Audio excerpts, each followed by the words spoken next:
coverage 2019 in review, and 2019 went in history as the 1 year when relations, between the National Assembly and the Senate soared to the extent of disputes between the two houses heading to court, with counties almost grinding to a halt over cash crunch occasioned by differences between the two parliamentary chambers on how much money should go to the counties. Now tonight on our continued coverage 2019 in review, our political affairs reporter Moremi Mwangi tells us the backroom intrigues preceding Senators' decision to go to court and explains why 2020 promises to escalate these wars, with senators demanding more recognition in legislation. These were the initial political war drums sounding from the 47 county governors against what they claimed to be an unholy conspiracy between Treasury and the National Assembly to deny counties money. This at the time complicated by a prevailing stalemate between senators and members of the National Assembly over how much shareable revenue should go to the counties.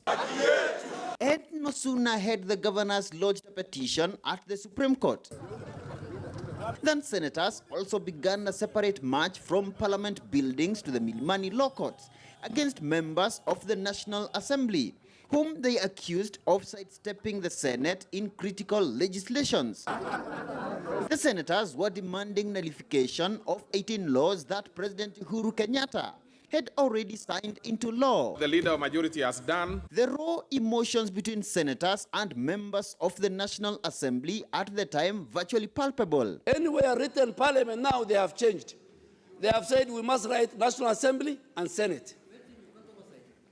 Yes, and you've heard the IG, but again you have no powers to appropriate his money. You have no powers to oversight him. The fact is, and the Supreme Court has made a decision about this issue, there's very little you can do in Kenya that doesn't touch on a county.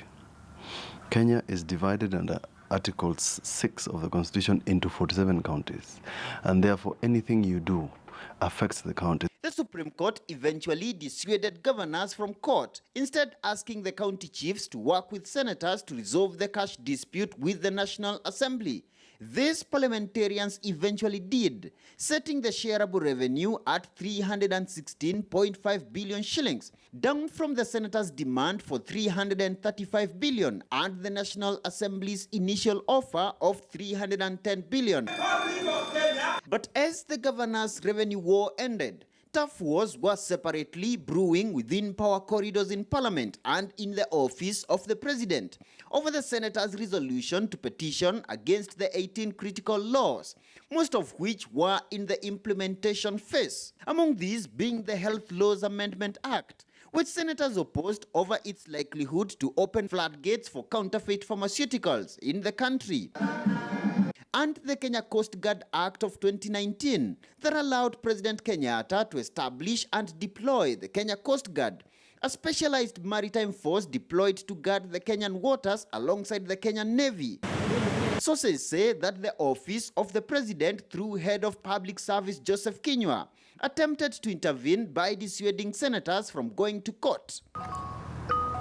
Caught up in the middle was Senate Speaker Kenneth Lusaka, facing pressure from the executive on one side, with the senators reportedly threatening unspecified action against him if he did not rally behind their move to court. They said you are the head of the Senate, and therefore if you don't march, if you don't come to be with us to accompany us, then immediately after we go to court, the first agenda will be to impeach you, because then you are not serving the interests of the Senate. We require High Court more than ever to interpret to us which functions falls where, what is the actual role of the National Assembly, which bills must be taken to Senate for approval. A cabinet secretary who is supposed to be appearing in the National Assembly for the purpose of oversight, the same matter has been tackled with the Senate.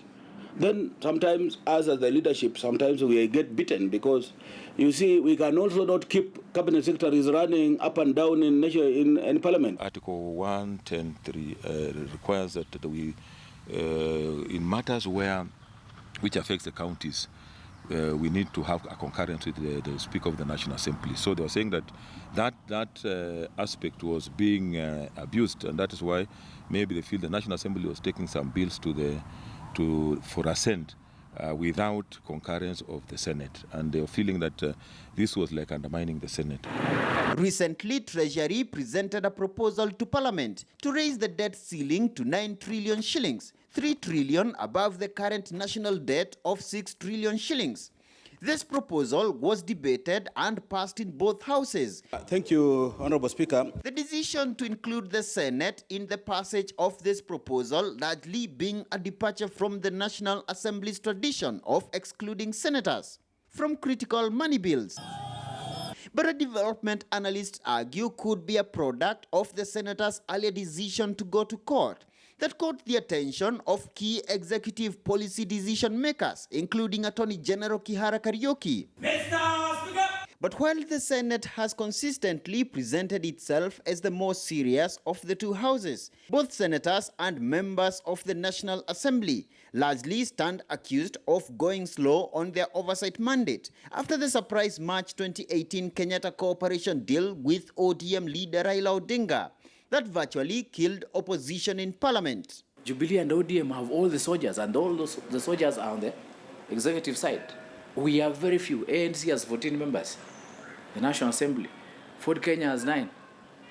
Wiper, we have very few who are supporting us. So we don't have the numbers to effectively defend Mwananchi in the National Assembly. I think as we come back, we're just hoping that we can be able to sort out the issue of the oversight money, because I think it had been agreed that some amount to be taken for oversight. If that money can be availed to the senators, then they will be more effective than maybe what they are doing currently.